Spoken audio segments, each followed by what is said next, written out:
On Sunday afternoon, the 5th of February 2023, a pro-Israel rally was held in Sydney.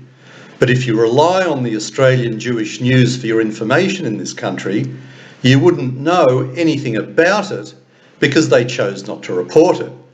That's odd, you may think, because the Jewish news covered the Gay Pride March in Melbourne on that same day, and it had less to do with Israel and Jewish life than the rally did. The pro-Israel rally was organised hastily by a young man living in Sydney by the name of Eli Tuvel. He is not affiliated with any of the communal organisations, and this was entirely his own initiative. Good on him, I say.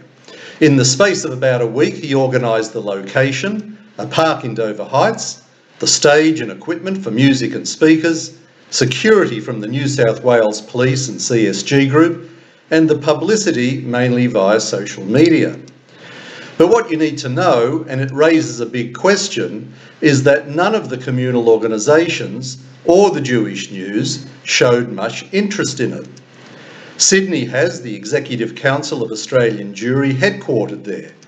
It has the New South Wales Jewish Board of Deputies, and it also has an office of the Zionist Federation of Australia.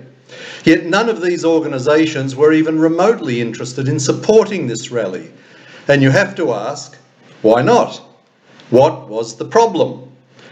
So when the Australian Jewish Association heard about it, we decided that this is exactly the sort of event that the Jewish community should be endorsing. We offered to help and Ellie accepted, and the event turned out to be quite a success, with probably around 250 people attending. And remember, it was all organised in 7 days. The AJA also contributed to the cost of equipment hire, and the speakers included AJA President David Adler, our Director of Public Affairs Robert Gregory, and 3 senior Orthodox rabbis from Sydney, including the head of the Rabbinical Council in that state. However, not one word on this was printed in the Jewish news. We were not surprised, as this newspaper never ever reports anything that the AJA does, unless it is in the context of some criticism. Could it be that the event was boycotted because of our involvement? Well, it certainly seems like it. A chairperson from one of the Jewish Board of Deputies committees also had a lot of criticism to offer on Facebook, and he didn't even turn up. He complained about the number of people reported as attending, but with people coming and going and then moving about the park, it was always going to be something of a guesstimate. He complained about releasing the details of the venue, but it's a bit hard to hold a public rally if you don't tell people where to go. He complained about promoting the rally on Sky News TV, but this was done with the approval of a communal security expert. And what a difference this highlights. On one hand, you have a young member of Sydney's Jewish community interested enough in Israel to organise an event, along with the AJA who assisted and supported him to make it a big success.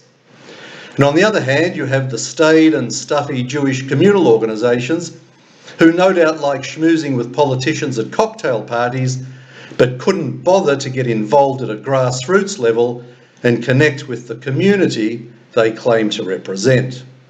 The only conclusion we can draw is that our communal organisations and the Australian Jewish News deliberately boycotted the event because the AJA was involved.